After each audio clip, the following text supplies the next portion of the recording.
Morning everybody, welcome to Automotive Management Live. I'm pleased to see there are so many people here, standing room only. There are a couple of seats down here if you'd like to park there.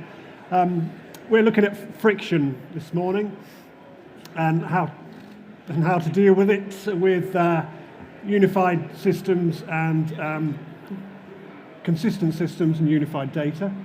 And I'm very pleased to have Graham Stokes from Keyloop here. He's going to spend the next about half an hour running through a presentation on how to lubricate those two things. And there will be a sort of 5 to 10 minutes at the end for questions. So please do not go home tonight and kick yourself when you come up with your wizard question. Come up with it now and take advantage of this kind of unique opportunity. So Graham, please take over. Good morning. Thank you. Lubrication and friction. Lubrication is definitely something I'm skilled in, but yeah, friction not so much. So thank you, everyone. I'm going to make a couple of excuses. First of all, I've got a terrible cold, so if I'm sniffing through it, I apologise. I think we're far enough away from me not to be passing that on. And also, when I walked in, and I did say that I'd throw him under the bus. I was told that my notes aren't appearing on any of the screens, so we're going to do something that I've done for many years, which is an element of making this up as we go along. So hopefully it'll flow well, and hopefully we'll have some great questions at the end, or not. So I'm going to start just by kicking off with a short video.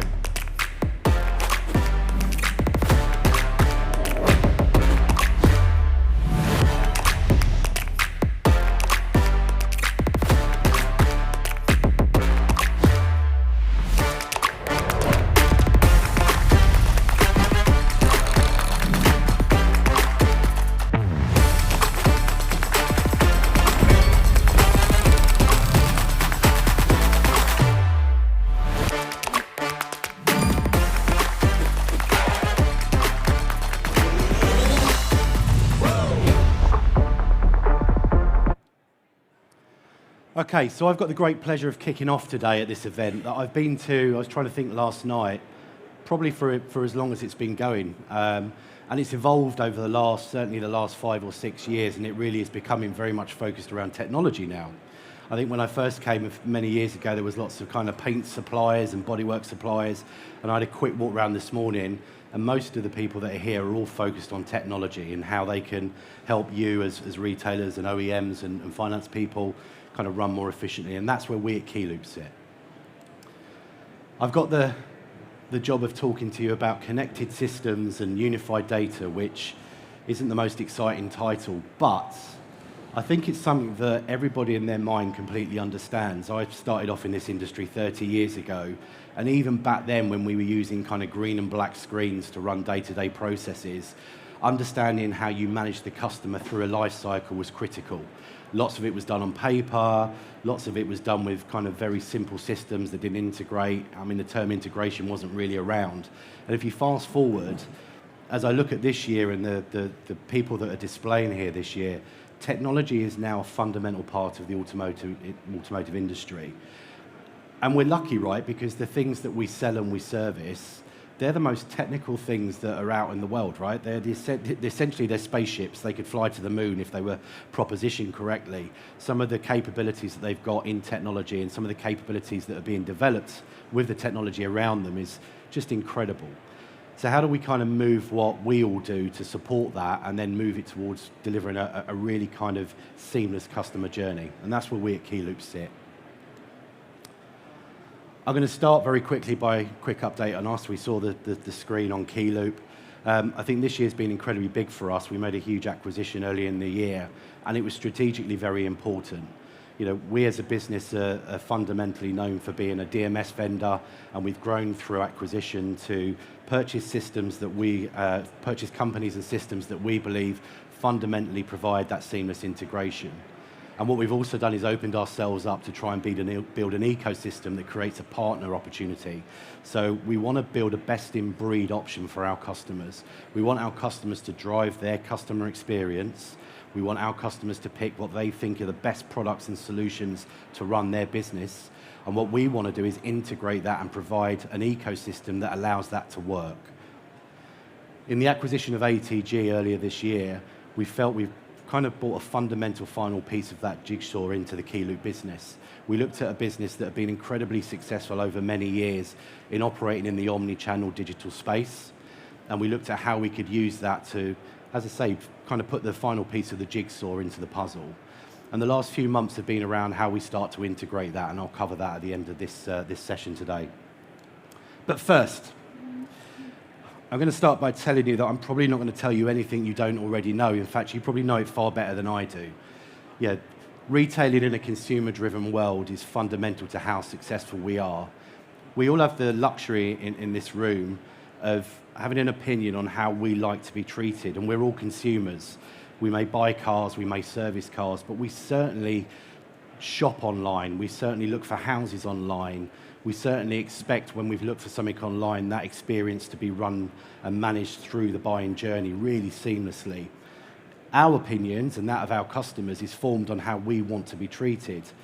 And it's a really difficult world to operate in, right? It's complex. But the retail journey is critical, and how you manage your customers is fundamental to whether they're going to keep coming back in a world where they've got lots and lots of options. I think the world is also a challenging place, right?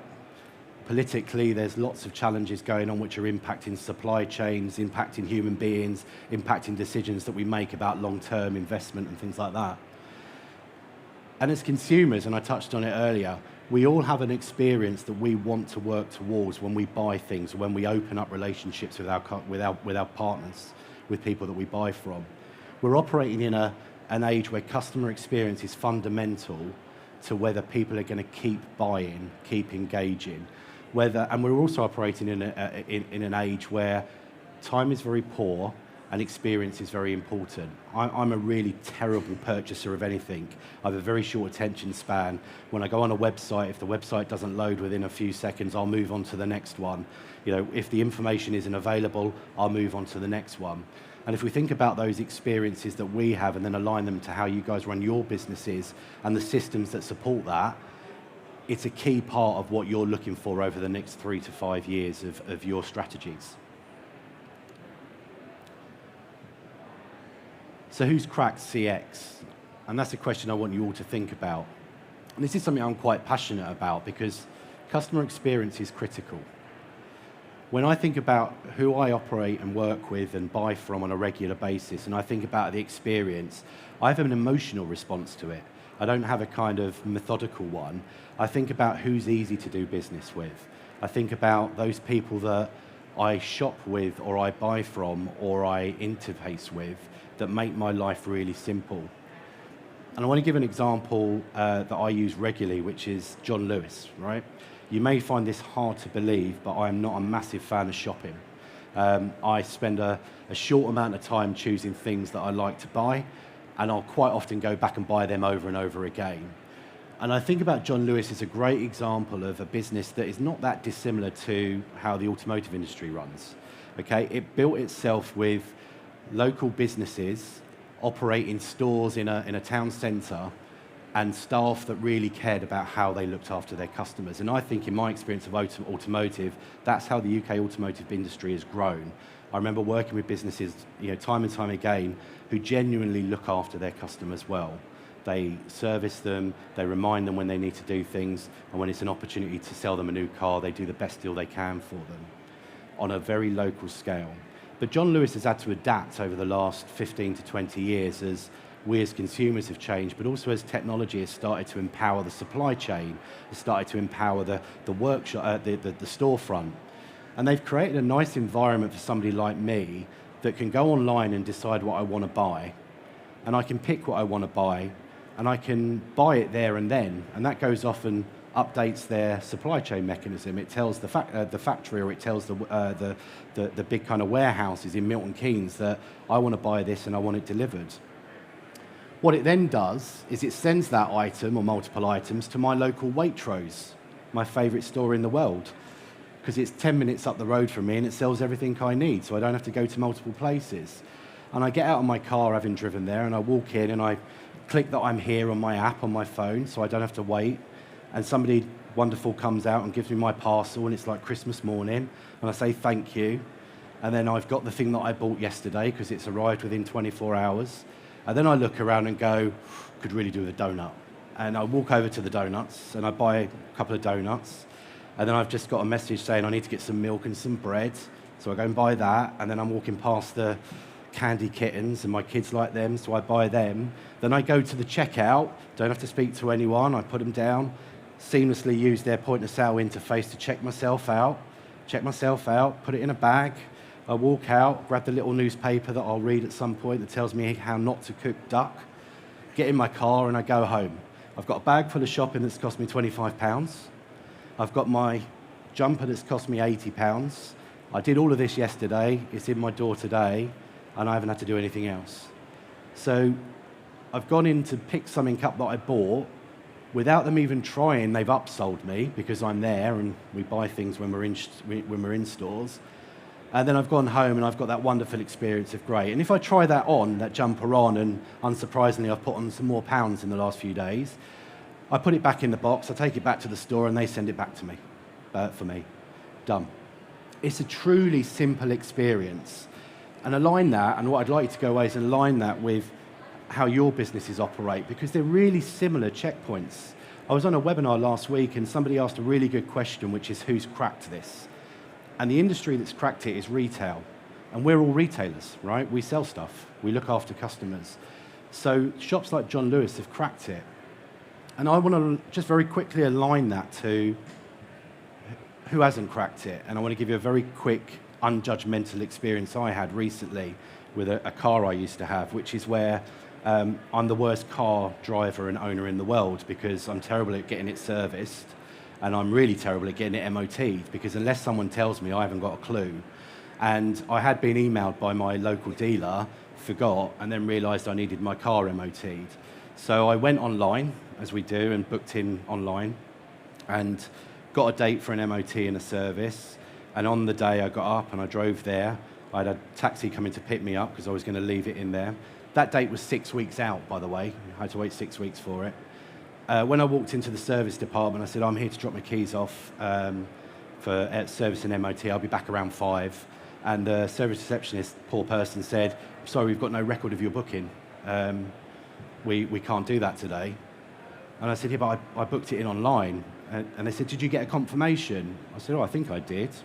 Yeah, I don't know actually, I can't remember, it was 6 weeks ago, I haven't got a clue, but I stuck it in my diary.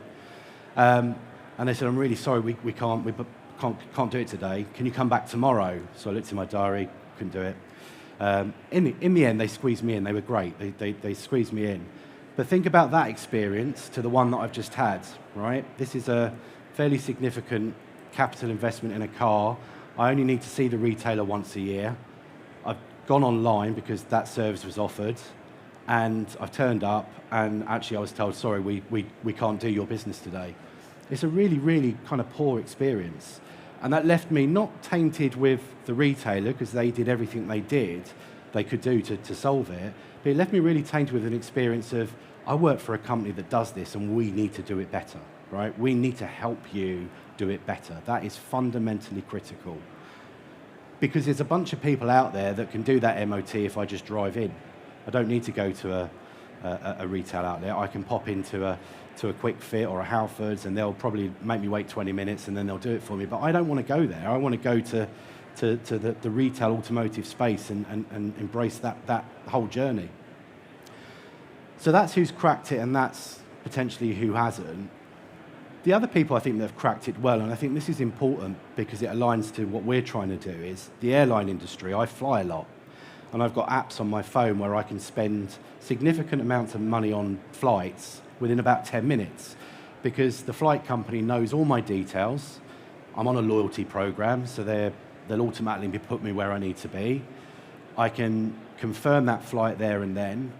I can change it if I need to change it 2 weeks later. I can move things around. It reminds me I'm doing it. And everybody thinks those experiences are great, right? It's a nice omni-channel, seamless experience. But if you speak to people that work in the tech of airline industries, all of that is a front for a fairly antiquated, kind of old, black-green screen ERP solution that's been around for 20 or 30 years. because the realization was that actually if you're going to build customer experiences, you do that in technology and in interfaces that reflect how customers want to engage. So the airline industry didn't say we're going to use this kind of core ERP system, we're going to expand it out, and we're going to make some nice green and black screens that work really well on a web face. They went and built technology that seamlessly integrated customer data, no matter where it comes from. And they do that really well. And we don't know about it, but we use the experience to go back, and back. So what's stopping you from doing this?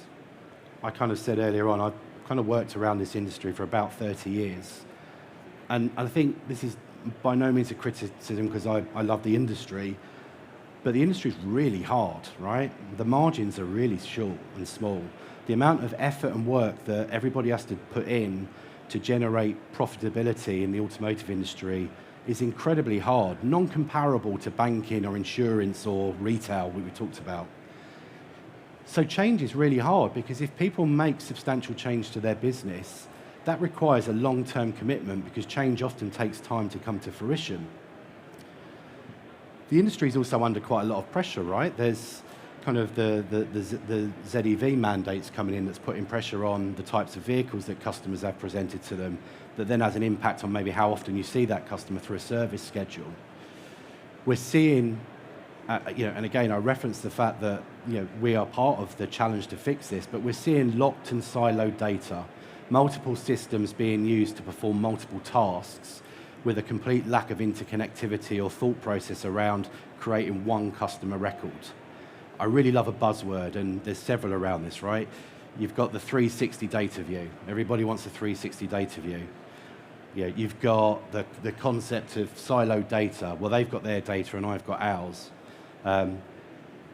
Yes, we've got databases. Of course we have. We look after our customers. How many records have you got? We've got 7 million records in our database. Databases with 7 million records aren't going to be architected very well, and they're not going to enable key decision points to be made around marketing. So these challenges are presenting everybody. We all know that we've got a challenge with siloed data. We all know that that data isn't necessarily connecting up to enable you to run your businesses effectively and efficiently.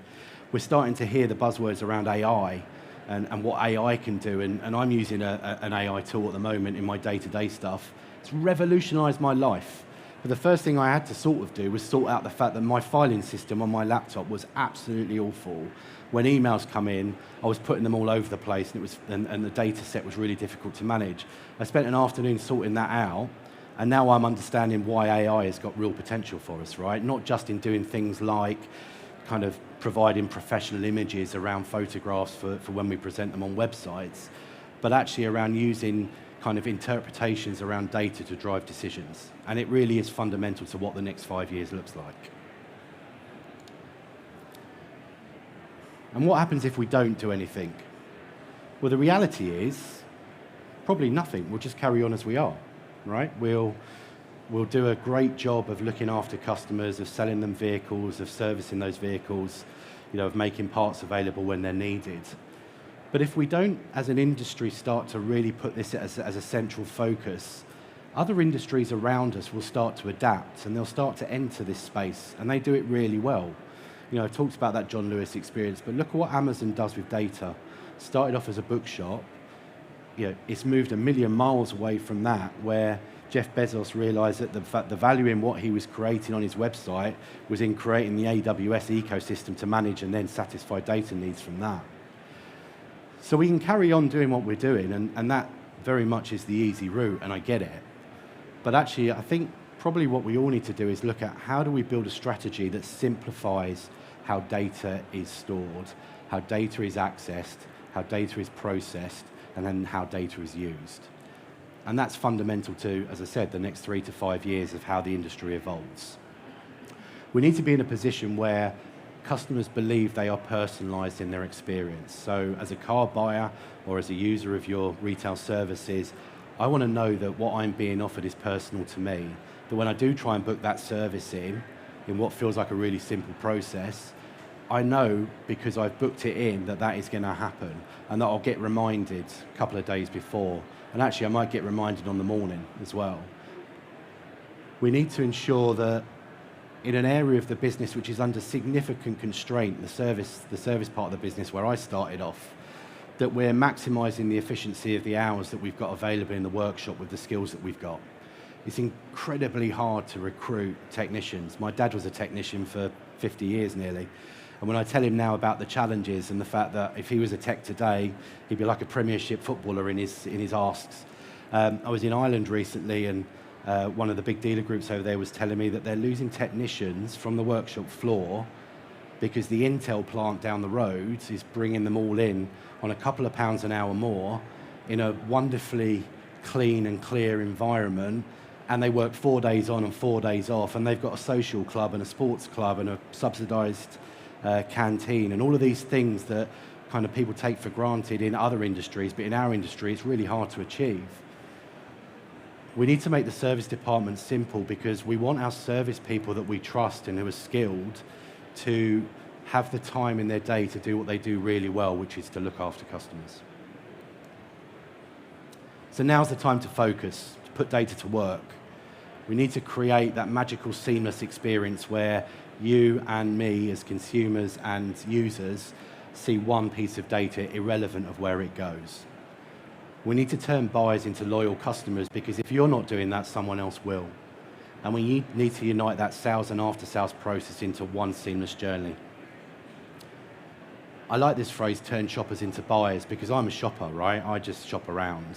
But actually, with a handful of people, I consistently go and buy. I don't look anywhere else. And that's the kind of attribute that we want in all of our relationships. So where do we fit in? Because we're fundamental to this. And there's lots of people around here that are fundamental as well that we're working with. Through the acquisition of ATG, we've spent a significant amount of time through the thought process behind the why and subsequently in trying to build on what we've got today. Yeah, we have a strong legacy in DMS, and DMS is important and it's critical. It's the engine. We're calling it the operate part of our business and yours. It's the area where fundamentally and honestly, you don't want to have any worries. You want to make sure that from an accounting perspective, everything adds up. You want to make sure that from an audit perspective, everything is secure. And more fundamentally, in the world that we live in, you want to make sure that the platform that business is running its DMS system on operates in a really secure system base. Operate is fundamental, it really is. But it's the bit of our business that we do really well, and it's the bit of our business that we're growing out of into a data set that creates Fusion. So Fusion for us is the creation of 4 tiers, 4 pillars that we really want to focus on. We want to ensure that in the demand space, so when you're working with customers to build and grow sales opportunities, to convert those into sales, and then to bring them back into the sales cycle and make sure that you're offering the best finance capabilities available, we're providing integrated data sets with a varied set of products that you choose to build that for your industry. Within the supply chain, we want to make sure that we are working with people that are providing, whether it's OEMs or it's third parties, parts distributors, we want to integrate into those suppliers so that you've got seamless data provision. In the ownership phase, which we've talked a little bit about today, we want to give service and parts the opportunity to work seamlessly with customers, to use data from customers to drive the right data points at the right time, so that you can grow the revenue from that business so we get back to service absorption being key.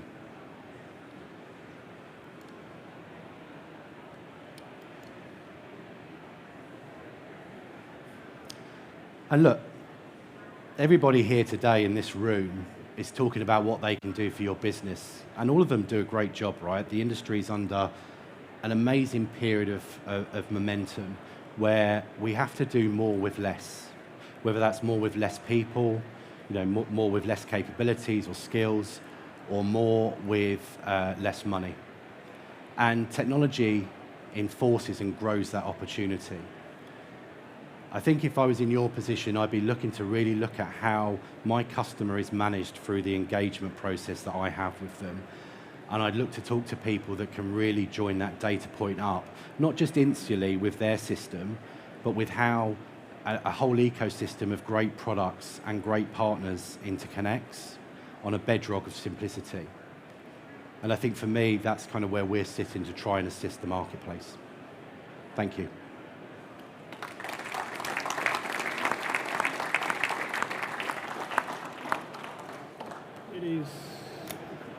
It is now question time. If you want to ask a question, please just raise a hand and one of my colleagues will be around with a microphone. While you ponder that, I'll pose a couple of questions of my own, if that's all right. You can. Can you just tell me what ATG does? You mentioned ATG makes you purchase. Yeah, so ATG is a business called the Automotive Transformation Group, who have grown over about 15 to 20 years. Started off very successfully as a business called G-Forces, and I remember them very clearly because I worked for a group that was an early adopter when websites were this kind of crazy thing that everyone had to have, but no one knew what they needed. And G-Forces have built a huge swath of kind of experience in kind of tailoring and understanding what a web experience and omnichannel experience looks like for automotive retailers and OEMs. Okay, thank you. And you did also say at the beginning of your presentation about how you want your customers to have the best systems themselves and you want to integrate into their ecosystem. Can you kind of put some more meat on those bones? I mean, what do you mean? Can you give examples or case studies? That's a good question. So I think we live in a world of choice, right? And I think particularly we talked a lot about customer experience. Customer experience is defined by you. You know how to look after your customers. What a company like Keyloop needs to do is give you the ability to kind of build that strategy with us, and then for us to facilitate how you want to execute that. So whether that's kind of with the core DMS, integrating into a Fusion platform, which we talked about here, to open up systems that you're building and developing yourself, kind of choosing partners that provide services and solutions that are core to how you want to take the business forward, or whether it's with products and services that maybe we're building as well from an experience perspective.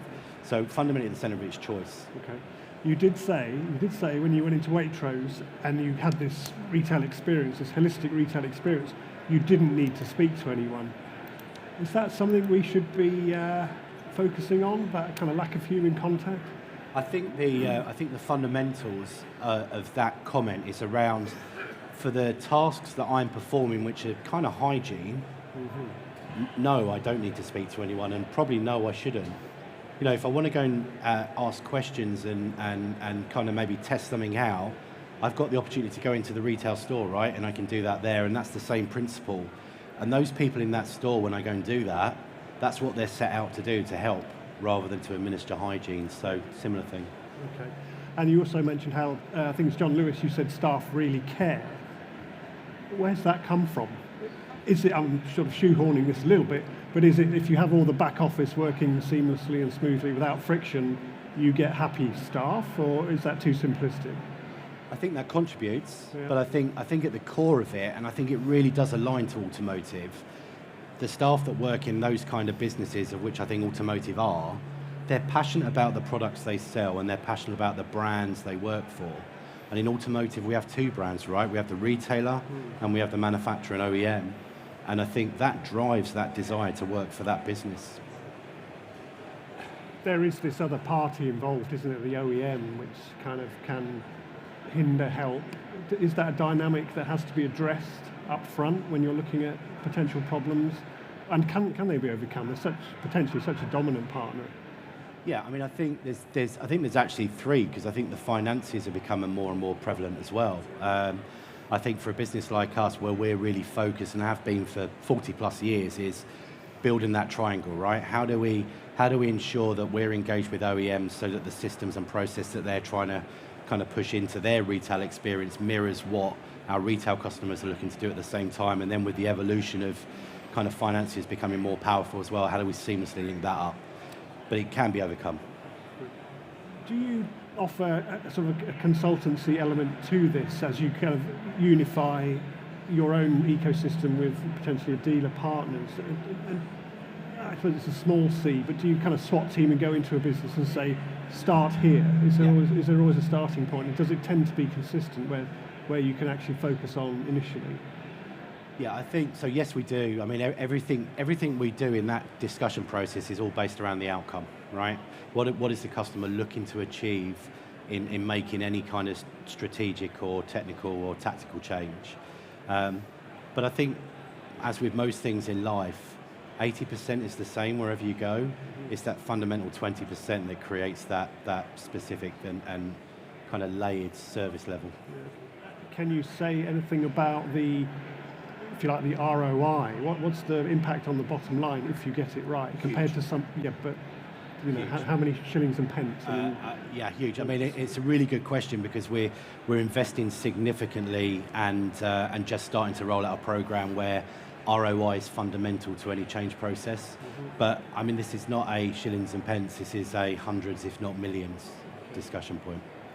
Okay, any questions before we wrap up? Sir, Victoria.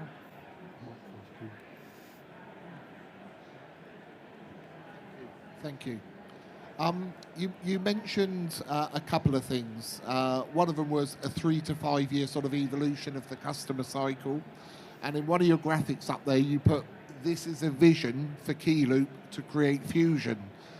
With the accelerating pace of change of technology, which is ongoing, and customer expectations, which are ongoing, how does the release of fusion link in terms of a timeline? Or is that where the 3 to 5 years comes from? That's a really good question. So the reason I kind of referenced a 3 to 5 year timeline is because, and it links back to a change or transformation, which is, and I've worked in this environment, right, where in order to understand where you want to get to, that will take time and it will take kind of milestones that need to be gone through. And it's really easier when change becomes difficult to actually stop and go, actually, are we doing the right thing? You know, we're seeing a negative impact on doing this before we see an uplift. How long can we sustain that? So the reason I referenced that 3 to 5 years is actually it's about having a 3 to 5 year plan about where the business wants to get to, right? And that's going to evolve through that period, but what's the actual aim? Because that doesn't happen overnight. From a technology perspective, you know, everything that I've put up from our perspective, that's live. None of that's kind of vaporware. We have retailers that we have using this today, and we are evolving how that looks in those retailers as it goes out to market. This isn't a kind of launch. This is kind of where we are. The reason we acquired ATG and the work we've done subsequently is fundamentally based around we're going with this now. So for me, the kind of the vision piece is clear because you guys need to have a vision, right? This is where we want to get to. Accepting that that's going to be difficult, it's going to require change, it's going to require people coming on board.